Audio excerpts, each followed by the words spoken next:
ये सबसे बड़े दुर्भाग्य का विषय है कि अभी अभी बिहार विधानसभा के चुनाव में बीजेपी को 89 सीटें,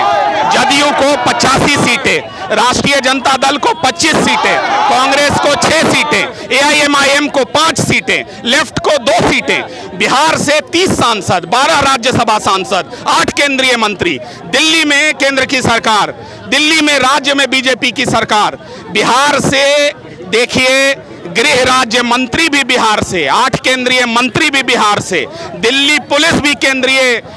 शासन के अधीन। इसके बावजूद एक भी शब्द किसी केंद्रीय मंत्री का, किसी बिहार के बड़े मंत्री का, बिहार के मुख्यमंत्री का, बिहार के उप मुख्यमंत्री का पांडव के परिवारों के लिए नहीं है, बल्कि एक केंद्रीय मंत्री तो यहां तक कह गए कि मार दिया तो मार दिया, कौन सी बड़ी बात है। जिस बच्चे को सिर्फ बिहार राज्य के पहचान के आधार पर चिन्हित करके ये कहकर कि दिल्ली में तुम लोग गंद फैलाए हुए हो,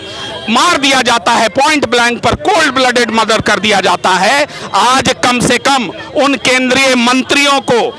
वहां जाने का फुर्सत नहीं है, तो बिहार ये पूछ रहा है कि बिहार से आप लोगों को केंद्र में मंत्री बनाकर हम लोगों ने क्यों भेजा, आपको सांसद बनाकर क्यों भेजा, जब सूरत में बिहार के लोगों पर बर्बरतापूर्ण लाठीचार्ज होता है ट्रेन में भेड़ बकरियों की तरह। महाराष्ट्र में अब 90% बिहारी बेरोजगार हो जाएंगे, क्योंकि ऑटो चलाने के लिए भी आपको मराठी आना चाहिए। तमिलनाडु में बिहारियों को गाली दिया जाता है, तेलंगाना का मुख्यमंत्री बिहार के डीएनए पर सवाल उठाता है, और बिहार के इन सत्ता में बैठे नेताओं के मुंह में दही जम गया है। जब इनके मुंह से एक शब्द नहीं निकल रहा है, क्योंकि बिहार की सरकार का रिमोट जिसके पास है, गुजरात के वो रिमोटधारी लोग कहीं नाराज ना हो जाएं, इसलिए ये एक शब्द हमारे बेटों, हमारे बेटियों के